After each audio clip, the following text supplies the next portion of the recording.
जो ये माओवाद की जो विचारधारा है इतनी गहरी पैठ कर गई है, इतना डीप अंदर चली गई है कि इसको जड़ से उखाड़ना बहुत मुश्किल है। क्या कारण समझते हैं आप? क्या रीज़न है? या सिर्फ़ एक एक ग्राउंड पे फुट सोल्जर लड़ रहे हैं और उन्हीं के उनके उनके पैरोकार पार्लियामेंट में हैं, व्यवस्था में हैं, न्यायपालिका में। क्या रीज़न है कि देश के गृह मंत्री ने कुछ साल पहले कहा था कि हम जड़ से उखाड़ देंगे इसको, लेकिन आज वो उसके बाद 2-3 साल हो गए वो नहीं हो पाया। क्या रीज़न है? कहाँ कंपल्शन है? भारत सरकार क्यों नहीं उसको उस तरीके से डील कर पा रही है? या कोई विदेशी दबाव है या कोई आंतरिक मामला है? क्या क्या सोचते हैं सर आप? नहीं, देखिए, मैं दो विचारधाराओं की बात कर रहा हूँ। एक चर्च तो बहुत पहले से एक्टिव है, I am not talking about that at the moment. ये जिहादी विचारधारा मैंने कहा कि ग्लोबल एक विचारधारा है, पैन इस्लाम जिसको वो कहते हैं। तो हमने तो पहले ही वो पैन इस्लाम को हमने पहले ही इतना कंसेशन दे दिया था। हमारे पूज्य बापू ने हुँ, हुँ। वो खिलाफत मूवमेंट को सपोर्ट किया था, और उन्होंने तो मान लिया था कि ये भाई हिंदुस्तान जो है ये पैन इस्लाम का एक हिस्सा है, हुँ, वरना वो हुँ। क्यों कहते कि वो खिलाफत हाँ, मूवमेंट उनको सपोर्ट करने का कोई मतलब नहीं और था। झूठ बोलते रहे। वो it was actually a caliphate movement, आपको यस, मालूम यस, है। Yes, yes, yes. तो खिलाफत मूवमेंट, उसको इज्जत इज्जत बख्शा हमने। एक एक एक खूनी विचारधारा को, जिहाद की विचारधारा को हमने उसको वो किया। उसका कॉन्सिक्वेंस क्या हुआ? उसका रिजल्ट हुआ पाकिस्तान बन गया। जिस दिन खिलाफत मूवमेंट को आपने सपोर्ट किया था, उसी दिन पाकिस्तान की नींव पड़ गई थी। 1920 में आपने किया, 27 साल में भारत के टुकड़े हो गए। भारत विदिन को टुकड़े हो गए। माओवाद का क्या हुआ कि उस समय सोवियत यूनियन एक नया खड़ा हुआ था। इतने लोग रोमांटिसाइज थे, हमारे नेहरू साहब कुछ ज़्यादा ही रोमांटिक थे अबाउट अबाउट कम्युनिज्म। मेरा कहने का ये, देखिए, एक या मैं इस कश्मकश में हमेशा रहता हूँ कि आप अपने आप को कहते हैं कि आप अहिंसा के पुजारी हैं, ये अहिंसावादी देश है। यहाँ पर हम भाई नॉन अलाइंड, उसमें हम अपने आप को कहते थे कि हम नॉन अलाइनमेंट में बिलीव करते हैं, हम लीडर थे नॉन अलाइंड इसके। तो ये अहिंसावादी देश, ये हिंसात्मक विचारधारा को इसने कैसे परमिट किया? परमिट, चलो वो इन्होंने इन रोड्स बना लिया, कैसे परमिट किया? और उसको हमने इज्जत क्यों बख्शा? हमारे यहाँ कम्युनिज्म 1947 के बाद जो आई है, वो सोवियत यूनियन में कम से कम 2 करोड़ लोगों की जानें ले गई, और जो चाइनीज ब्रांड ऑफ कम्युनिज्म आया वो 3 करोड़ लोगों को मार के, 5 करोड़, 5 करोड़ लोग नहीं मरे थे सेकेंड वर्ल्ड वॉर में सर, जितने स्टालिन और माओ ने मारे थे।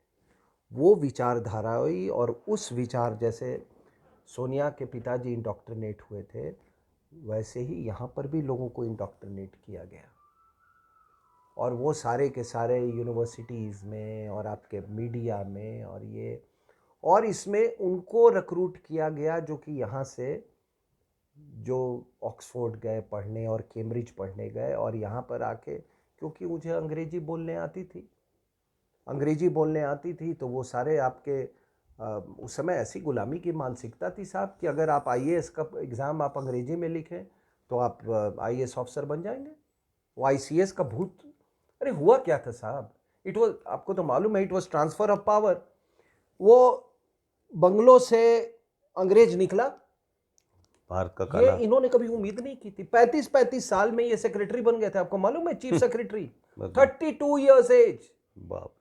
Mr. LP Singh was only 32 years of age, of 32 years when he became chief secretary. अब यार 32 साल 35 साल का आदमी को ऐसा ओहदा मिल जाए with the same servant quarters, वही लोग फिर रेप्लिकेट करते गए, तो पूरी पूरी व्यवस्था जो थी वही थी। फिर आपने, अब क्या हुआ कि हिस्ट्री लिखने वाले ऑक्सफोर्ड कैम्ब्रिज का घोर मार्क्सवादी, इंडिया से नफरत करने वाला, अपने पूर्वजों से नफरत करने वाला, अपने अपना सुपीरियॉरिटी को इन्फ्लिक्ट करने वाला वो आदमी, अपनी अंग्रेजी भाषा, अंग्रेजी माध्यम के जरिए। तो ये लोग वहाँ पे ये मीडिया में आ गए, ये एकेडमिया में आ गए, वो उन्हीं की किताब, ये जितने नालायक थे। आपको मालूम है आज कितने आईएएस ऑफिसर हिस्ट्री वाले घूम रहे हैं सर? आप देख लीजिए, इसका भी स्टैटिस्टिक। और कौन सी इतिहास पढ़ी है इन्होंने? रोमिला थापर, सतीश चंद्रा, इरफान हबीब, वो नालायक टीएन झा, तथ्य कुछ और बोल रहे हैं। मुझे अभी जो ये राखी गढ़ी में जो निकला है, इनके मुंह पे जाके दिखाओ ये क्या है? ये जो तुम कहते हो, मैं एक मिसाल दे रहा हूँ, ये आर्यन इन्वेजन थ्योरी एटसेट्रा वगैरह, उनको दिखाओ, ये आर्टिफैक्ट्स निकले हैं। अब क्या बोलोगे? पीपल के पेड़ के नीचे ध्यान में बैठा हुआ है नंदी आपको दिख रही है, और ऊपर कह रहे हो कि ये this was not a Hindu civilisation. Anyway, तो इन लोगों ने फिर ये वो आई, so the whole system became like that.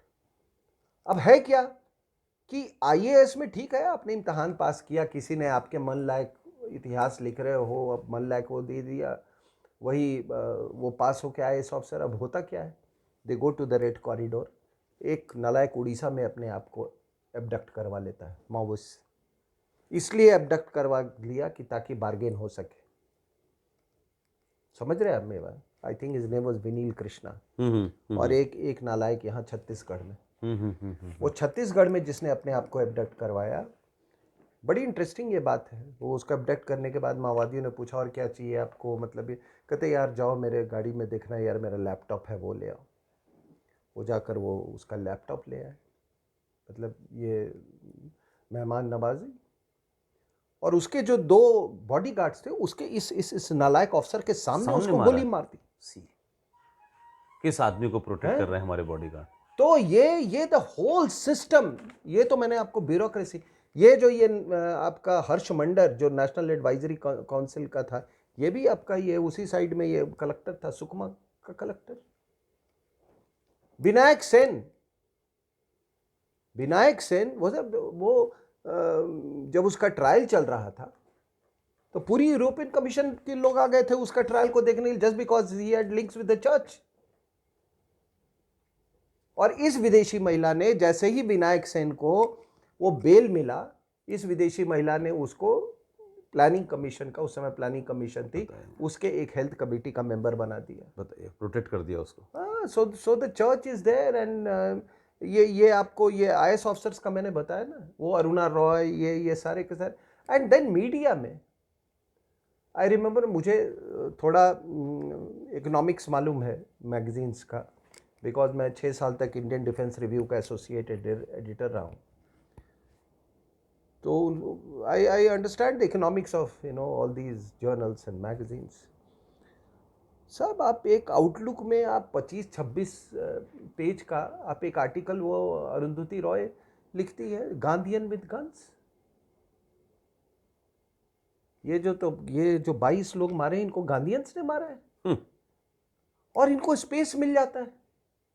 Gandhi और गन और आप और हम, हमारे पास, ये तो शुक्र कीजिए साहब कि ये टेलीविज़न सबसे एक अच्छी चीज़ हुई कि टेलीविज़न जो है कई चैनल्स ये किए, खूब चिल्लम चिल्ली हुआ, फैक्ट्स हमारे पास थे, सत्य को तो कोई हरा नहीं सकता है। उस चिल्लम चिल्ली के कारण ये लोगों को बात समझ में आने लगी। और ये अभी जो सोशल मीडिया है, इस पर आप क्या पर्दा, मैं तो फैक्ट्स बोल रहा हूँ। आप इसमें एक चीज़ में बता दो कि आरएसएन सिंह साहब आपने ये एक फैक्ट नहीं बोला है, मैं फैक्ट बोल रहा हूँ। हाँ, ओपन है, आप कोई भी चैलेंज करे उसको बताए। हाँ, बोलिए मैंने क्या इसमें गलत बोला मैंने? आपके फैक्ट्स हैं, इसीलिए दुनिया आपको सुन रही है सर। हाँ? तो ये इनका पूरा मीडिया पे कब्जा था, एकेडमिया पे कब्जा था। जब आपका दिमाग पे ही कब्जा हो गया तो फिर क्या है? फिर यहाँ पर फिर सुप्रीम कोर्ट में प्रशांत भूषण है, यूनिवर्सिटी में साईं बाबा है, वो नंदनी सुंदर है, वो गेड़ुआ वाला जो वस्त्र वाला इन्होंने एक इन्वेंट किया था, एक साधु भी बनाया था, माओवादी साधु। वो पता नहीं अभी वो नालायक किस उसमें होगा। वो कुरान के मुताबिक कई स्तर है ना, वो जहन्नम के। वो पहला स्तर है जहाँ आपके पैर जलते हैं, दूसरा स्तर होता है, आखिरी स्तर है जहाँ आपके स्किन निकलते रहते हैं, नए स्किन आते हैं, फिर जलता रहता है। तो पता नहीं, मतलब ये स्तर बनाए गए हैं, वो ये कुरान में लिखा हुआ है। तो वो पता नहीं कौन सी सजा कर रहा होगा। Hmm. You look at that, do you know वो हरियाणा के कैबिनेट में वो मंत्री बन गया था और माओवादी लिंक्स के लिए उसको हटाया गया था। Correct correct correct correct correct. तो ये सर ये एक बहुत, देखिए इसमें एक लॉबी है जो डैम पे काम करती है, एक नदियों पे, एक नर्मदा पे, एक वो है क्या कहते, कौन से बाबा थे जिनका बेटा आप बता रहे हैं, क्या कहते कि वो उस सारे उसमें इन्वॉल्व था वो। Yes yes yes, I must tell you this, इसके लिंक। लेकिन उसके पहले मैं एक बात बता दूं आपको कि दिल्ली राइट्स के समय में एक आईबी के ऑफिसर अंकित शर्मा की हत्या, आपको याद होगा, it's all fresh yes in yes. Our memories. He was stabbed, I don't know how many, 4 dozen times, 5 dozen times. They kept stabbing him. उस चाकू गोदते रहे उसमें। वही चीज़ देखा गया जब महेंद्र कर्मा को मारा गया और वीसी शुक्ला को। महेंद्र कर्मा की जब लाश पड़ी हुई थी तो उसमें बेनेट से उसके बॉडी को छलनी छलनी कर दिया, और उसके बाद जो विमेन कार्डर्स जो हैं उसके चारों तरफ नाच रही थी। अब जब 76 सीआरपीएफ के जवान मरे थे 2010 में, तो ये जेएनयू वाले ये भी नाच रहे थे। जब यहाँ करेक्ट। ठीक है, और 3 साल के बाद वो वहाँ पे नाच रही थी उसके शव के चारों तरफ। साहब ऐसा ब्रूटलाइजेशन, औरतों का ऐसा ब्रूटलाइजेशन ये माओवादियों ने किया है, आप समझ जाइए। और जो लड़का माओवादियों की तरफ से वील्ड कर रहा था रेडियो सेट, वो रेडियो सेट उसकी उम्र केवल 10 साल थी, जो पूरा कम्युनिकेशन वो हैंडल कर रहा था। तो आपने महिलाओं को किलिंग मशीन बना दिया, आपने बच्चों को किलिंग मशीन बना दिया। और ये तंत्र को कायम रखने के लिए ये बाबा आमटे का जो बेटा है, ये गद्र चिरोली इलाका में ये वैसेक्टमी ऑपरेशन करता था नक्सल कार्डर्स के ऊपर में। और क्यों? क्योंकि क्या होता था कि एक साथ काम करते करते फीमेल जो विमेन कार्डर्स, जो महिला कार्डर थी और मेल कार्डर्स थे, आपस में घनिष्ठता बढ़ जाती थी, ये शादी कर लेते थे, फिर परिवार अपना शुरू करना बसाते थे, अपना बच्चे पैदा करते थे। So they used to lapse into family life. इनको रिक्रूट्स की प्रॉब्लम हो रही थी, तो इसलिए वैसेक्टमी ऑपरेशन कर रहा था वहाँ पे। और अगर आप गूगल करके ये सब आपको मिल जाएगा, अभी कुछ को रिवैसेक्टमी ऑपरेशन तो सोचिए साहब ये क्या विचारधारा है। आरपीएन सिंह ने लोकसभा में ये कहा था, जो previous minister of state for home, उन्होंने ये बात कही थी कि 1/3 of the attacks by Maoist are led by women. और फर्क इतना ही है सर कि ये जो अपने अर्बन माओवादी है ना, ये भी उतने ही मर्डरस हैं, उतने ही खूंखार हैं। ये भी उसी वैसेक्टमी उसमें बिलीव करते हैं, सिर्फ फर्क है अंग्रेजी भाषा का। लेकिन ये जो अर्बन माओइस्ट हैं आपके, आप इनके घर चले जाओ और ये जिस तरह की ये ज़िंदगी, आई फाइंड, आप कितने आपको ट्रैवल करेंगे आप देखेंगे, हमेशा ये मूव पे रहते हैं। Who page for it? Extortion industry, 14,000 crore की एक्सटॉर्शन इंडस्ट्री है सर ये माओइस्ट की। मैं आपको डॉक्यूमेंट इनके दिखा दूंगा जिसमें पूरा इनका जो सेंट्रल कमेटी है ना, by the way central committee का आप ऑब्जेक्टिव पढ़ लीजिए, to overthrow the government of the state. ये उनका कैप्चर द स्टेट, वो है इनका मेन ऑब्जेक्टिव इनका वो है। Is that they are very clear about it, they are very clear about it. और ये अब दुख की बात क्या है कि हमने इस पूरे फिनोमिनन को समझने में बहुत टाइम ले लिया। आज से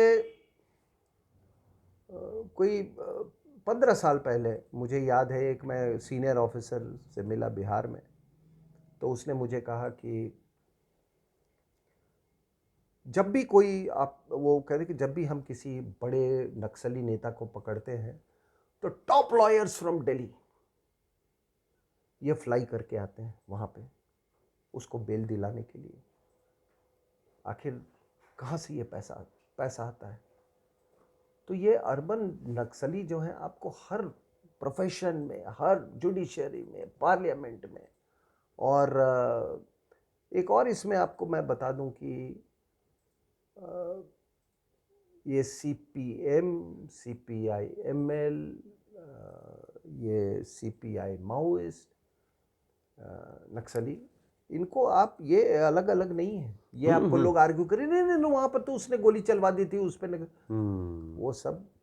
वो सब एक that's a part of the process, part of the process and part of the process. एक पार्लियामेंट्री रूट है, एक सेमी पार्लियामेंट्री रूट है, एक रूट जो है वो जंगल वाला रूट है, या ये हिंसा वाला, power flows from the barrel of the gun, वो वाला रूट है। मैं इसलिए कह रहा हूँ कि जब मैं नेपाल से काफ़ी, मतलब मैं बड़े क्लोजली मैं मॉनिटर करता था अपने ऑफिशियल कैपेसिटी में, तो उस जमाने में जब ये एक बात कहता था तो लोग मुझे लेक्चर देने लगते थे कि नहीं नहीं ऐसी बात नहीं है जो आपको मैंने कहा।